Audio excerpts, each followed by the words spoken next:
Good morning and welcome to the 7th meeting of the Education and Culture Committee in 2014, and can I remind all those present that electronic devices should be switched off because they interfere with the broadcasting system. Our first item this morning is to take evidence on broadcasting. The committee published a report on broadcasting last May which focused on BBC Scotland's capacity to handle forthcoming major events, namely the referendum and the Commonwealth Games. We will take evidence from representatives of BBC Scotland later, but we'll hear first from Professor John Robertson.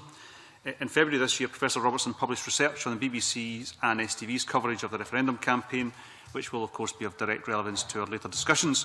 Can I welcome Professor Robertson to the committee and invite him to make a brief opening statement? Professor Thanks Robertson. very much. Thank you to the committee for allowing me to do this, because much has happened. Am I too close to that?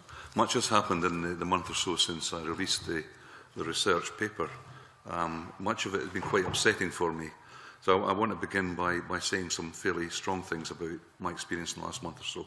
I'd like to condemn the behaviour of BBC Scotland's Department of Policy and Corporate Affairs in suppressing the dissemination of my research and in circulating an insulting and ill-informed critique of my research directly to my principal, bypassing my head of school, my dean, straight to the principal, and also circulating that to all email complaints they had about their coverage of the referendum.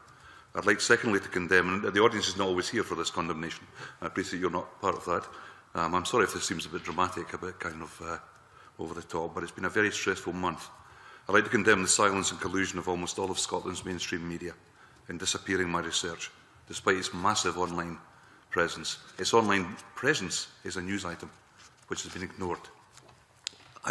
I have my suspicions, but I don't know for certain. And thirdly, I'd like to, unfortunately, to condemn the silence of almost all Scottish academics with an interest in this field, who might have been expected to challenge censorship of intellectual material.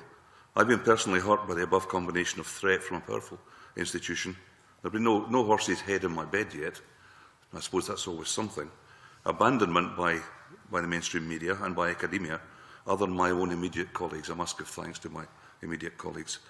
I interpret the above as an attempt at thought control in a democracy, and of all democracies, the one I like the best.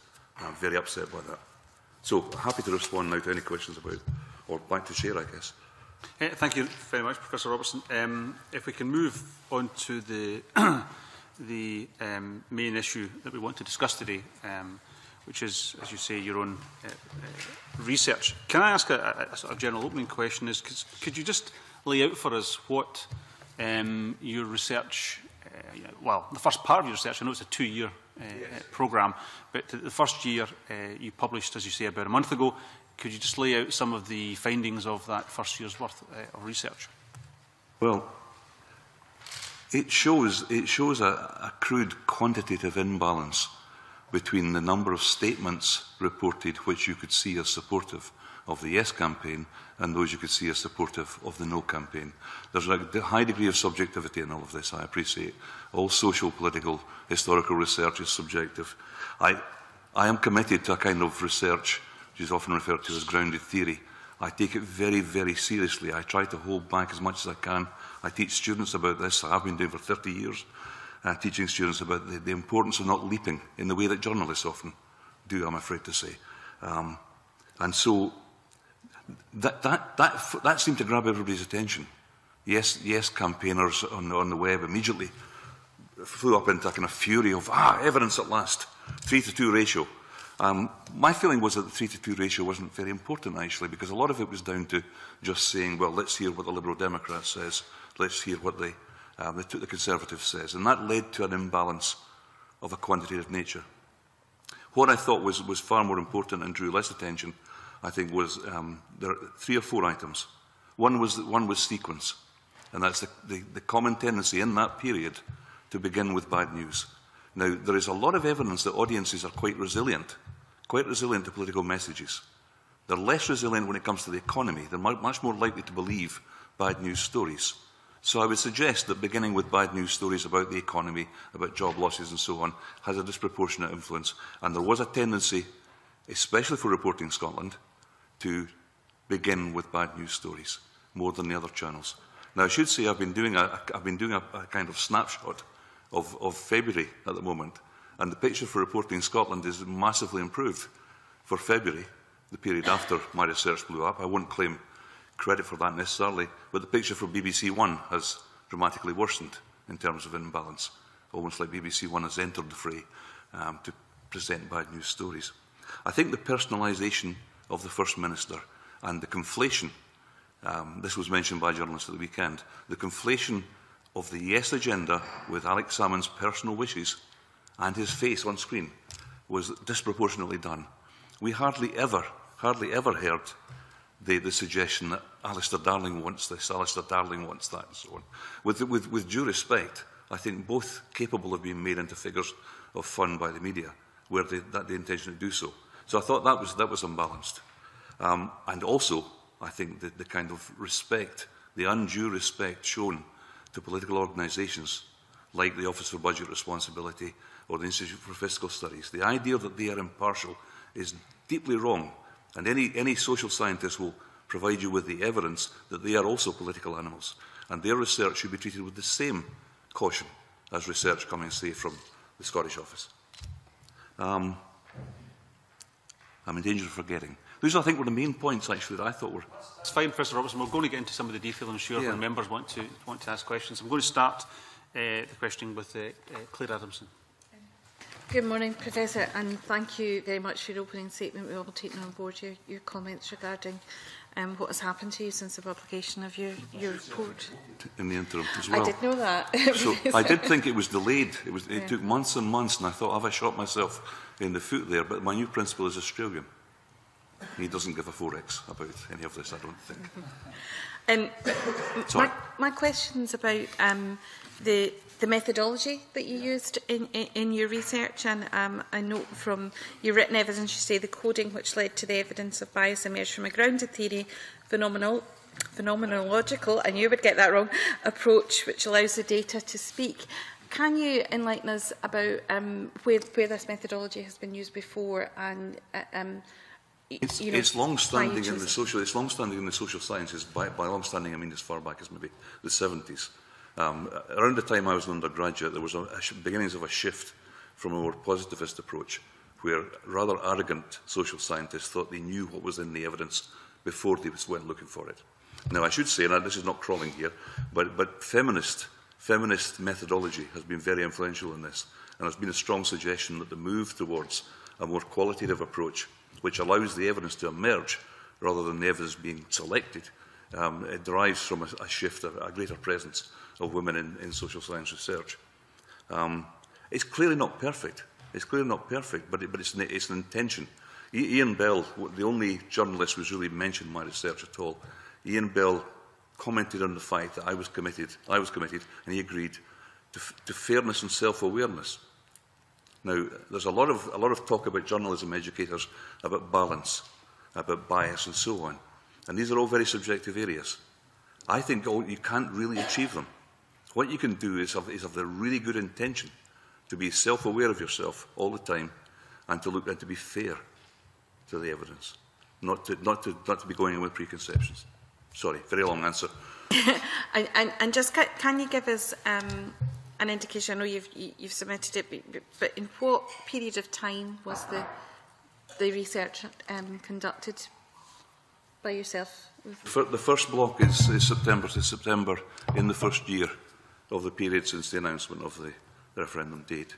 I'm currently working on the second year, and I think I mentioned before, someone asked me, given that, you see, one of the problems with this was that mostly I published in peer-reviewed journals which would largely encourage you to stay well away from politics. It's a rather sad fact that intellectuals have become quite detached from politics, to my mind, and I think there's a place for some kind of engagement, as long as it's an intelligent engagement. Now, I was urged by Scottish Affairs to sit on the whole thing until it was finished. That struck me as pointless in some way, because I didn't come in here to actually... What I was hoping to do was actually improve coverage. Improve. Not necessarily... I didn't think I would necessarily shout it one way or the other, but I thought maybe, rather naively, I thought the BBC's Department of whatever, self-improvement, if there is one, that they might have actually looked at this and thought, interesting, let's invite him along for a chat about it. But they just reported me to the principal. Did I answer your question? I'm sorry. Yes, you did answer my question. And if I could just return to your opening statement, just finally, you talked about your academic colleagues and the reaction of the BBC to your research. Are you aware of the BBC having this level of criticism and involvement on any other research in Scotland? No, I haven't. It's, there's an online blog which is at the moment comparing me with Professor Curtis at Strathclyde. Now, I'm not going to say anything offensive to Professor Curtis, obviously, but one of the commentators said, "I'll explain it to you," he said. "Professor Curtis is Premier League. This Robertson guy is playing in the reserves at Elgin City." There's that kind of thing is happening in the background, that there are huge bodies of research which are not being questioned. Now, Professor Curtis's research, and I can say this without being insulting to him, is based on sampling. He samples, he and his team sample maybe 1,000 people to represent the electorate of Scotland. How many million? Reduced to 1,000. That introduces massive potential for distortion. And I think you can see that in the ineffectiveness of polling over a long period of time. I did no selection. That's one of the reasons I'm quite angry, is I did no selection, I did it all. I took all of the broadcasting from 6 till 7 for the whole year. I didn't select it, because if you start to select, then obviously people can say, "Oh, you missed something." You know, you just happened unluckily to choose the bad news. Thank you. Joan? A quick supplementary on your methodology. What kind of research have you done in the past? Is this the first time you've looked at Scottish politics? It's the first time. My interest is in. I mean, my interest is in thought control in democracies. Everyone knows in a totalitarian state you can't trust the media. Everybody knows they're being lied to. Thought control in totalitarian states is totally ineffective, because the entire population pretty much don't trust that stuff from the party. In democracies there is thought control. There's undeniably thought control. Media and political elites often work in each other's interests. They don't get round a big cauldron. Let's do down the working classes and send our boys off to die because we want them to do that. They just mix. They go to the same schools. Their children go to the same schools. They share the same interests, the same cultural interests. So we do end up with a degree of thought control without conspiracy, through self-censorship, where members of elites act in their own interests and therefore in the interests of that elite. Now, I've done research for many years now into media coverage of war, of the economy. This is the first piece of research I've ever done that's attracted any interest. It's all in academic journals with, the occasional postgraduate student writing to me, and I think, oh, at least I've influenced one person with this. Most of it, I think, was more controversial than this. This just happened because of the time, I guess. I've been a bit naive. I just finished a piece of research on the coverage of the BBC, the TV coverage of the cabin crew strike. Remember the cabin crew strike at British Airways and so on? I thought that would be interesting because of the gender dimension to all of that. That cabin crew are quite different from rail crew, for example. Now, that was the thing. I just finished it. My contract expects me to produce research and to have that submitted for review. And I looked around and thought, what would be interesting right now? Really. I just thought that. And when I published it, I was really quite surprised at the email from Mr. Small at the BBC. It really quite took me off guard. That's maybe naivety. I may be slightly autistic. I do a lot of quantitative stuff, and I think maybe I've got a slightly autistic streak there that I don't pick up political always. Sorry, again a long answer. Liam MacArthur. Good morning, Professor Robertson. Reading with interest the report you've provided to the committee, and with your opening remarks there, you were drawing attention to what you saw as the conflation of the First Minister and his views and perspectives on independence with somehow a line of attack that was unique to those seeking to retain the Union.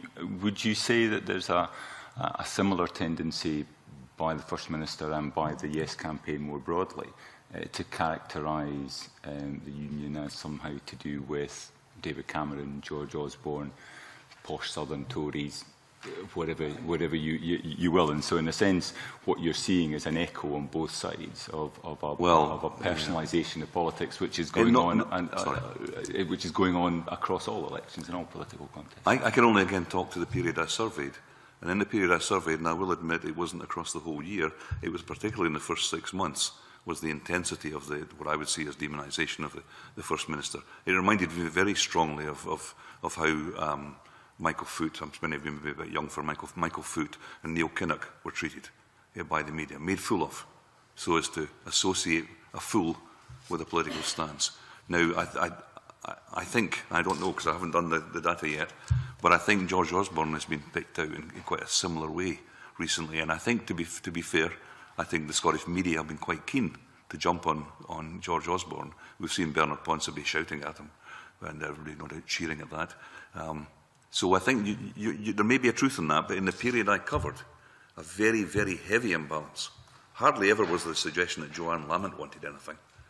And yet, again, the potential to demonise Joanne Lamont just as easy as the potential to demonise Alex Salmond. Does that not throw up a possible problem with the way in which you approach the research, in that the association with, I would say particularly David Cameron, with what was happening in relation to reform of welfare and other difficult decisions being taken at the UK level, was being conflated with the independence debate, and in very much the same way as Alex Salmond was being conflated with. It wasn't in that year. It was that. It was, but it just wasn't in that year.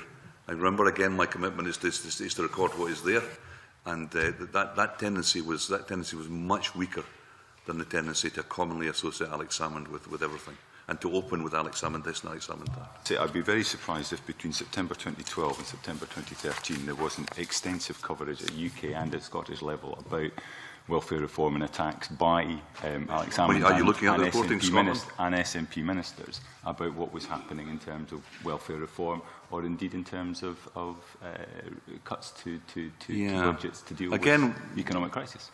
Welfare reform, the way a welfare reform story is presented might not be directly concerned with the referendum. Well, I mean, you could. I appreciate you could take it that way. Yeah, well, in a sense, you then refer to in the report here health-related matters, and obviously health is a matter entirely devolved to the Scottish Parliament. So I'm not entirely sure what the point is that's being made here in relation to reports of issues of a health-related nature with regards to the referendum. Well, I think I agree there is a subjective decision to be made in looking at this material and deciding where to put it. And I'm open to the suggestion that someone else, another team, would come along and move things about a bit. I don't think they'd make a big difference. I suspect that if you were to bring in fairly naive undergraduates of the kind that I know BBC have recruited in some number recently, and who were directed with a view to destruction of my research, that probably if they did this with the raw data, they'd probably come out with more bias, I would think, against the BBC. But frankly, the point that has been made in relation to welfare reform dating back to the election in 2010 has been sometimes implicitly, very often explicitly, that under an independent Scotland, all of this would be done very differently. So actually the reporting of that is material to where there may be seen to be balance or bias within the reporting of political issues. What I'm saying is what I found, and that's what I found in that period. Now, I don't want to comment on on gut feelings about what I'm thinking at the moment, because I'm holding back until it's time to look at the material. But I suspect that you may be correct that there has been an increased tendency to associate Cameron and Osborne with particular initiatives as people, and to demonise the whole thing by consequence. In that year, there wasn't. But again, maybe you could dig up some examples and send them to me, and I can go and have a look back at it. And if I've missed it, I'll admit it. Okay, I'll come back. Happy to bring you back in, but other members waiting. Jane Baxter. Thanks, Convener. Morning, Professor Robertson. It's my view that in life we often see things as we are and not as they are. And so I'd like to ask you whether you accept that in research studies, coding of language is subjective, and that a person's worldview, their understanding of life and their views will have an impact on their decisions about language, and you are as susceptible to that as anybody else. And I'm wondering how impartial you think you've been able to be in this process. I'd agree entirely until the point at which you said I'm as susceptible. I've spent 30 years trying to be less susceptible and immersing myself in procedures that constrain me. So I don't think my performance is the same as the average person. It sounds tremendously elitist, I know, but it's been my job for 30 years. I do agree. All research into politics, social, economic factors and so on, you can present that research. I mean, I've been looking at some of the other papers presented to you for later this morning. I could jump all over quite a lot of that stuff if you wanted me to. And I think so I admit to that. So what puzzles me is, given that potential to have a critique and to have a debate, why didn't the BBC report it? Why didn't the Guardian report it, or the Herald, or why didn't anybody report it and then find a professor who disagrees with me and call me in and have me debate it with them? Why did they just suppress it? And I think it's because I think in the end there was a feeling it couldn't be, because they can't pin me down to membership of anything. They can't pin me down to alignment. You've suggested I'm human, which thanks. I'm a bit autistic, which makes me, I think, a bit more, more suited to this kind of thing than normal humans. I've wandered a bit there. I'm sorry. Thanks, Convener. Okay, thank you. George Adam. Okay. Good morning, Professor Robertson. I know your principal, Craig Mahoney, quite well, because he's obviously based in Paisley, so I was meeting him not so long ago, and I know exactly what he's like with these attitudes towards things. But I want to talk about, when you mentioned about, in your written evidence and again, basically the personalisation of Alex Salmond, the First Minister, during that year period.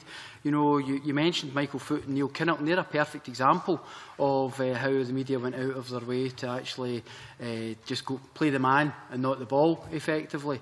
And basically, I'd like to, some of the examples you've got here is that you've got down here in Reporting Scotland on the 23rd of the 10th, Alex Salmond under pressure. The same show on the 23rd of the 10th, 12, Willie Rennie challenges Alex Salmond's policy. And in the 25th of the 10th last year at 12th, Report Scotland's got Salmond as described by Joanne Lamont as a straight as a corkscrew, and then compared to Ruth Davison to bent salesman Del Boy. Now, these hardly seem like things that are going to be quite fair and open. And I look at your figures as well that you've got in your chart here, where it says personalisation of ideas, 35 for Alex Salmond, and personalisation of ideas is better together individuals, and you've broadened it out to take everyone else, absolutely 0. Now, does that not show, I would say that's quite an important part of your findings here, is that the debate is going down. If we're wanting to make the debate better, if we want to actually have that engagement with the public, we have to move away from this personalisation of the actual process. I'm not a political scientist, I'm a media researcher, so I could agree with you, but I don't really feel tremendously expert on what should be done. I think that the media in a democracy should be open, should be open and self-critical. And I don't think, and that's what angers me most, is I think it's not self-critical. I think it's rather closed and cosy. But just taking the figures on their own, like 35 to 0, that just seems. Well, that's out of hundreds of messages, so you could argue it's quite a small percentage. If I were to take the other perspective, I'm not suggesting that in itself. I'm not suggesting anything about impact here. I did hint a little at there is some hard research evidence that bad news sticks, and bad news may affect voters. Bad news about the economy in particular does. It's not so clear, for example, whether the representation of Alex Salmond. My mum dislikes Alex Salmond very strongly. I don't know why, and I think it's just she just dislikes the way he is. And I think it's a lot to do with what she's seen and the way he's presented. So maybe that's had an impact. I don't know what she was like before the campaign. But again, were this the Crimea, we'd say, OK, pass, not bad, reasonably balanced. It's not really extreme, you have to say. This is by far the most civilised process in the world in terms of the attempt to separate one country from another. It's incredibly polite. And this research suggests the 3-to-2 ratio, I think, is of almost no significance. I think it's the respect for certain allegedly independent agencies, and it's the presentation of individuals that really counts. On that, can I just ask, you mentioned some of the stuff that has no academic substance or value that's been part of the debate. Statements are made that just have no backing. Like some of the examples you give here is on the 5th of the 10th, 12, Report Scotland said the Scottish Government's commitment to universal benefits was immediately followed by the reference Spending Watchdog Chief Robert Black, who has questioned whether such benefits are affordable, and reinforced the reference to Mr Black's CV. Now, I see that as an example of how some certain things are said and just left to hang there during the debate without actually doing anything. Debate about whether or not Mr Black's CV is important. I suppose because I've played a similar card when I said that I'm not subject to subjectivity because of my training. I suppose you could argue that his CV gives him a certain entitlement to speak. I just think that if there are too many of those, it leads to a kind of imbalance. And I think there's a tendency of, I mean, I've not been treated with particular respect, far less than Professor Curtis. And I don't think I should be treated with enormous respect. One of the examples you actually give is probably an example you've been dragged into this because of your research, but effectively you've been told that you're like the equivalent of not a Premier League player, but Elgin City Reserves, which I take offence to because my wife's family's from Elgin. I'm actually a Falkirk fan as well, so. But one of the other things you've got here is a perfect example is in the 26th of the 4th report in Scotland, a general negative assessment of the future of insurance companies after independence finished with the line from a Labour spokesperson saying billions in cost, potential closures, and there's no actual substance behind all of that. There's no, it seems to be very one-sided. The Yes campaign's asked for give us answers, give us definites, and it seems to be just kind of fluffy lines at the end, billions it will cost. Journalists will often say they're working under, and they are working under pressure of deadlines, and a lot of what they do, they will say isn't. I mean, I don't think what they do is a conspiracy as such. I think if journalists over a period of time produce an imbalance, I think that's partly random, and I think it's partly to do with their subconscious preferences, that they do that without really planning to. I don't think it's malevolent in any way. Mary Scanlon. Thank you. Can I also defend Elgin City? And can I just remind you that Inverness, Caledonia, Thistle and Ross County were in the Highland League, and look where they are now. But I have to do that because I'm a Highland MSP. Of course. Right. Due respect. Professor Robertson, can I ask you, do you favour independence for Scotland? Yes. Yeah. So you favour independence for Scotland, and I have a quote here which says that you do, and I favour Scotland remaining part of a United Kingdom. So when I watch the same television broadcast as you watch, I tend to be more sensitive to comments, as Liam MacArthur has mentioned, about David Cameron, about George Osborne, really about any Conservative, and including my leader, Ruth Davidson. Whereas, would I be right in saying that because you favour independence, you are probably more sensitive to comments that are anti-independent? Well, I've made reference to being slightly artistic, but I can't deny some kind of humanity and therefore weakness in that. And I've made it very clear that there is always subjectivity, and the way to deal with subjectivity in a democracy is to report it, and argue about it, not to hide it. Not to hide it because it's bad news. Yes. So I would agree with you. Can I just say, though, however, although I favour independence, I favour independence for many reasons which wouldn't allow me to join the SNP, for example. If we're going to, I believe researchers should surface themselves. There was a belief in the past that researchers should hide themselves, and teachers were encouraged to do the same. Hide who you are, otherwise you contaminate everything. My belief is if you actually surface who you are, you tell more. I would say that I'm primarily a socialist. I would put that before. I'm not a nationalist in that sense. I'm a socialist. I'd probably put in second position pacifist. So NATO is anathema to me. In third position, I'd say feminist. I think the abuse of women in Scottish society is an enormous scandal. You might even argue it should be the first place thing to be dealt with. It's horrific, the treatment of women in this country. And in other countries, obviously. So I'd put those three probably before any interest in independence. I've got this feeling that small countries tend to be more democratic, tend to be less likely to be imperialist states. I'm also an anti-imperialist. I condemn the history of the British Empire. It cannot be rewritten. The British Empire was a massive protection racket which brutalised enormous parts of the world. And in 100 years' time, historians will probably be hard pushed to say which was worst, the Soviet Union or the British Empire, once it's all out in the open. So I'm an anti-imperialist. So you see the nationalism is way down the line there. Well, I'm a nationalist because I think the Danish seem to do it quite well. So I'd quite like to be like them. You've actually just completed the quote that you previously gave. I'm a socialist, pacifist, feminist and anti-imperialist, and the latter position inevitably means I do favour independence for Scotland. For small but countries. Could I just, as an academic before, for 20 years before coming in here, but I lectured economics as opposed to your topic. Miserable but science.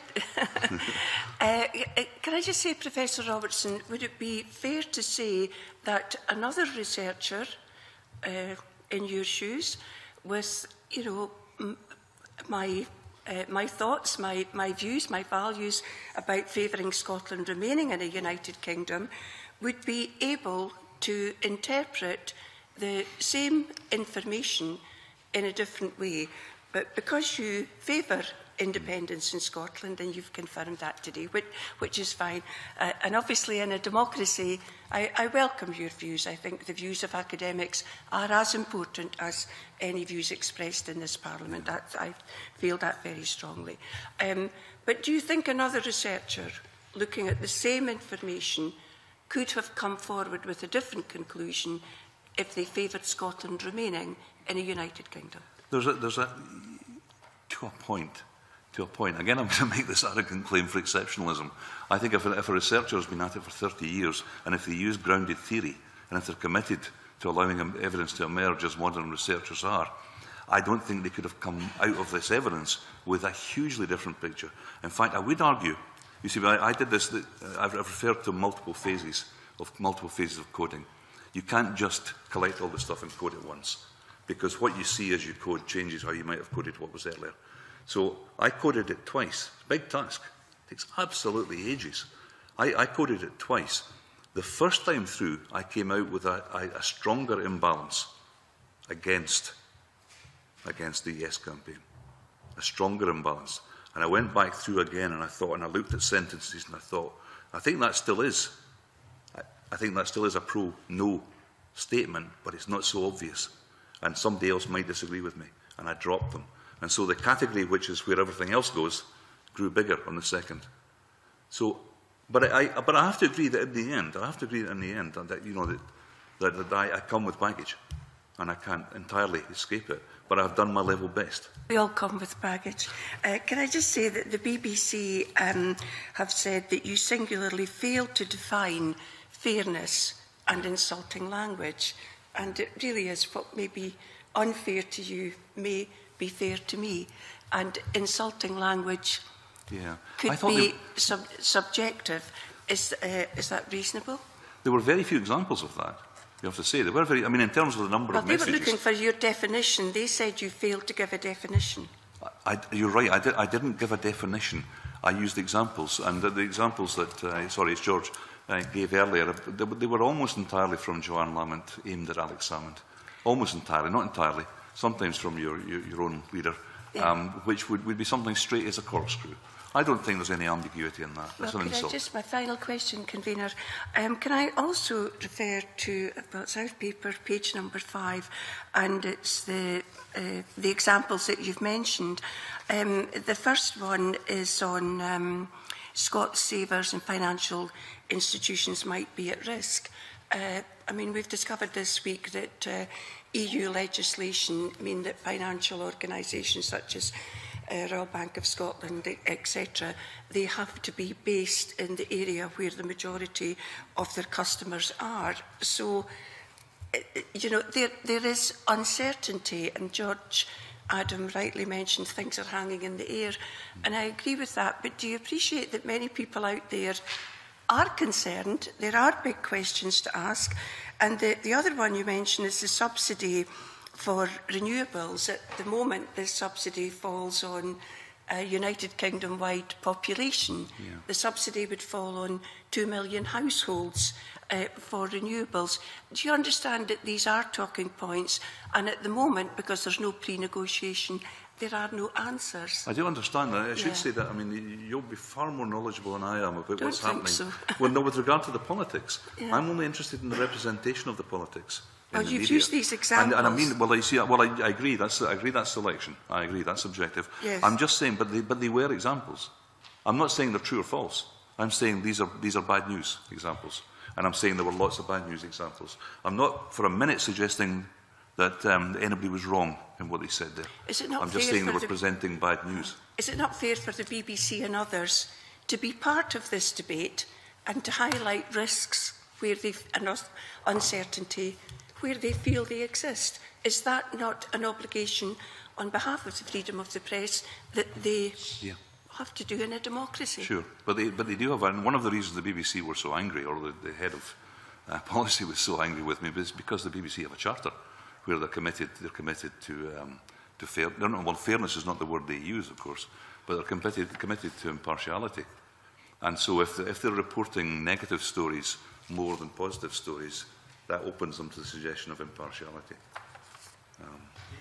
Number of members who want to come in, so I'm going to take it in the order that I'm going to bring in members who have not spoken first. So I'm going to bring in Neil, and then Colin, and then others. Thanks, Convener. Good morning, Professor Robertson. We heard just there you're in favour of Scottish independence. Is it your belief, stated publicly, that you think the Labour Party is fatally corrupt? Have I said hold on a second, Mr. Robertson. Hold on a second. We are asking Professor Robertson about his views with regard to his research, his personal views, and I did allow the question from Mary Scanlon because I can see the relevance of it. But we are not going to get into a personalisation situation here, Mr. Bibby. So if you want to ask, well, I'm going to, if you want to ask questions about the research, then that's fine. But we're not going to get into that area. There's a quote from an interview I think you gave to Open Democracy where you said there are good people in the BBC. Mindless loyalty to now a fatally corrupt Labour Party is not uniform. I don't think I should have said that last bit. I think the first bit I should have said, because I'm not having a go at the BBC. I'm not having a go at anybody, except defensively now because they had a go at me, and I don't see why I should take it lying down. I think the fatally corrupt Labour Party thing was inappropriate. Okay. I regret saying it. If you're using the phrase fatally corrupt, do you still believe that BBC employees are loyal to the Labour Party? I don't know. I think Kirsty Work is. Where is your evidence for that? We're jumping all over Alex Salmond on television every opportunity she could get. Anyway, we're kind of wandering off this research into my personal views. I mean, or is that because you think that undermines the research? Well, I think you know, your view appears to be that okay, you've retracted what you said about the Labour Party being corrupt, but no, I haven't retracted it. I've regretted it. Okay, so you I don't retract it. No. Okay, so you. Sorry, look, I'll give you a little more time. I really don't want. I mean, we have got a limited amount of time, and Professor Robertson's here to talk about his research that he has published. If we can stick to that, then I'm more than happy to take questions from you, Mr. Bibby. But let's stick to the research. In a sense, I mentioned at the beginning that I'm a socialist and a pacifist. That means there's virtually no mainstream political party I can hold in high respect in this country. Okay, none of them. None of them. My last question in this line was, to just sum up the point, when it comes to accusations of political bias, you're not a neutral observer, are you? Political bias? Who have accused of political bias? When it comes to your I haven't accused anybody of political bias. I've condemned the reaction to my research as undemocratic and as unfair and unethical. I think would be probably appropriate. I haven't condemned anybody in the research at all. I've observed something which I thought might be of interest. Well, I thought the line mindlessly loyalty to now fatally corrupt That's Labour not in my Party research, is it? that was part of an interview you did with Open Democracy. But I agree. That was, you know, you say things in interviews. You'll have said things in interviews. I think that was an interview you did following your research. Sorry, I'm going to stop this now because this is about the research that Professor Robertson has published. I'm not going to get into a personality spat between members of this committee and witnesses. If you want to ask questions, and it's any member, about the research, then please do so. But we're not going to get into attacks on individuals about their personal views, which are nothing to do with the research that they've published. Colin, please. Colin Beattie. Yeah, I've got a couple of questions. The first one is very brief.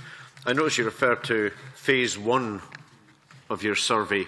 I presume that refers to the period from September 2012 to 2013. Is phase 2 then the next year? Yes, it is. Yeah. And that is going ahead? That's currently underway, but I'm not looking at it.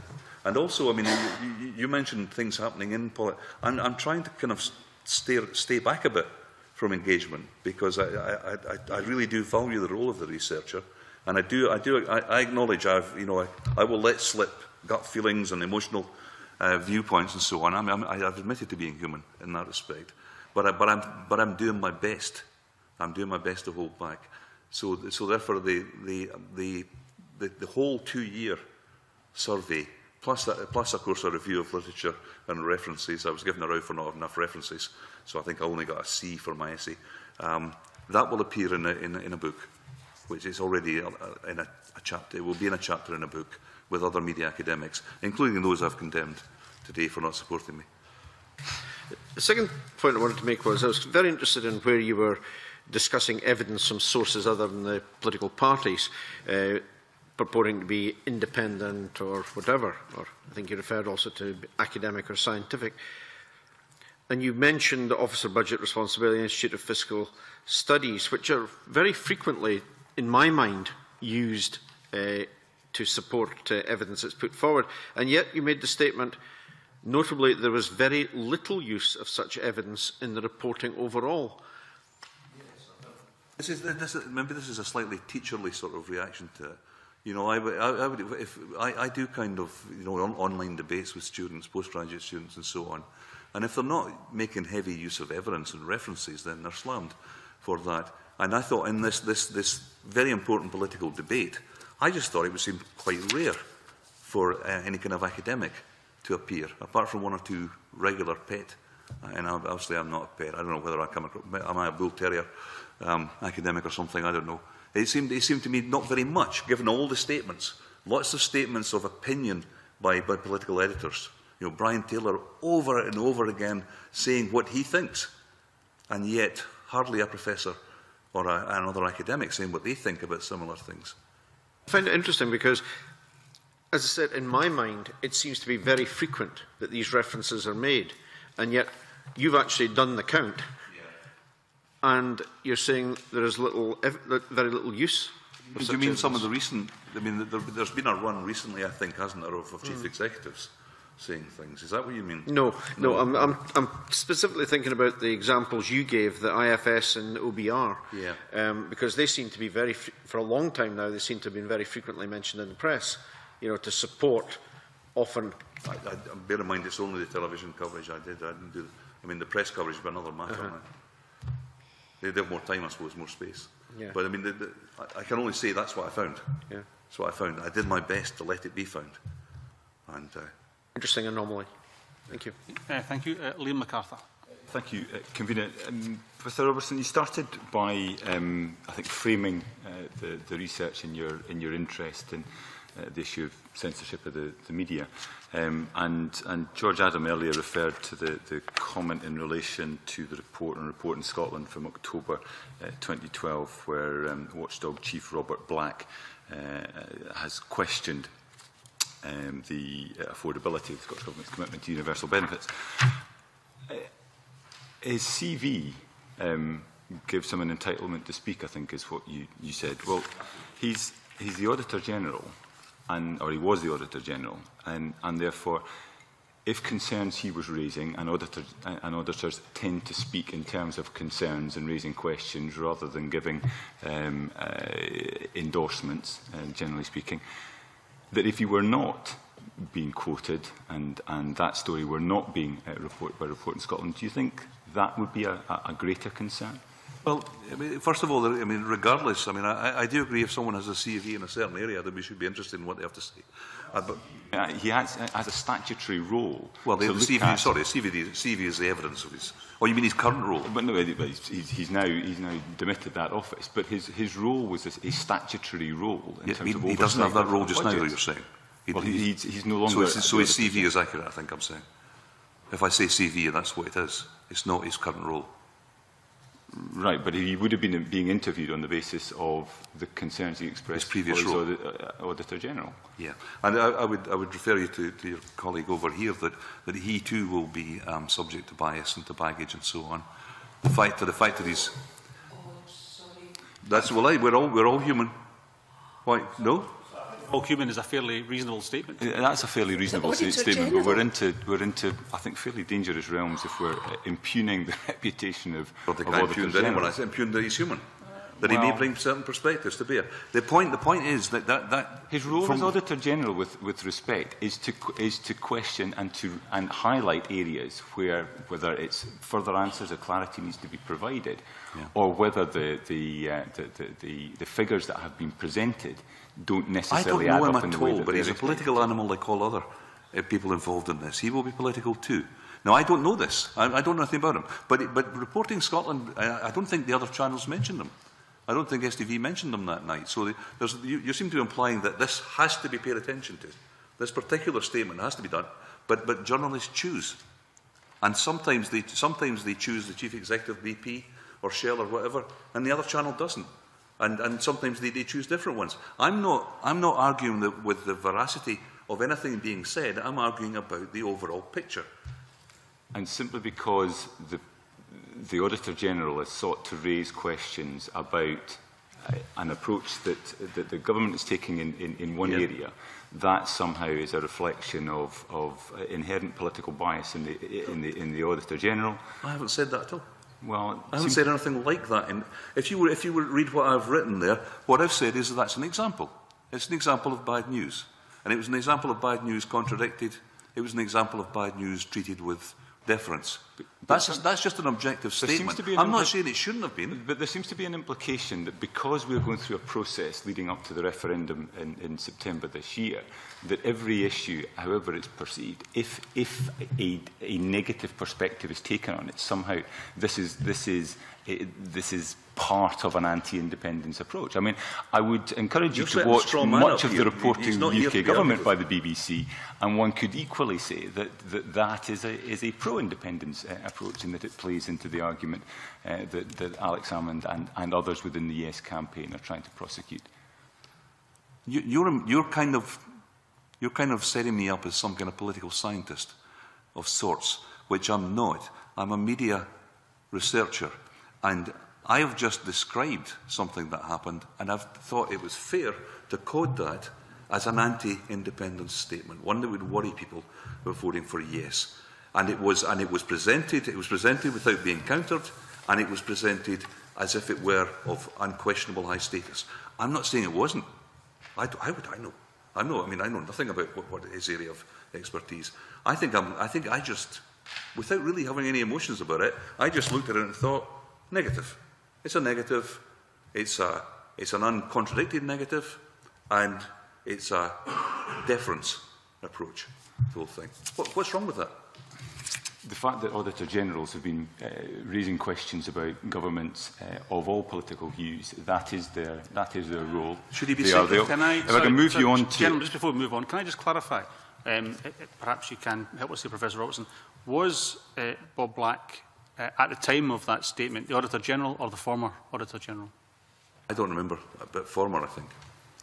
I'd have to check my records. So I think he probably was the former Auditor General. You keep repeating that he was the Auditor General. I don't think he was at the time. We can clarify that. Right. No, I think there's clearly a difference. It creates a different impression if he's Auditor General. To be fair to Liam, I think he admitted that at some point. He was unsure. In terms of your written evidence to the committee, you've referred to it on a couple of occasions here this morning. You seem to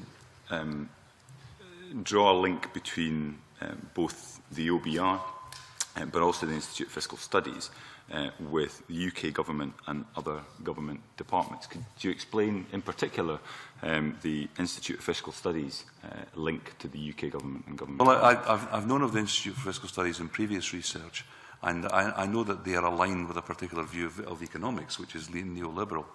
And I think to describe themselves as impartial is inaccurate, because they are a political movement also. They may not see themselves as such. Now, this is not me coming at this from the point of view of someone with a view on independence.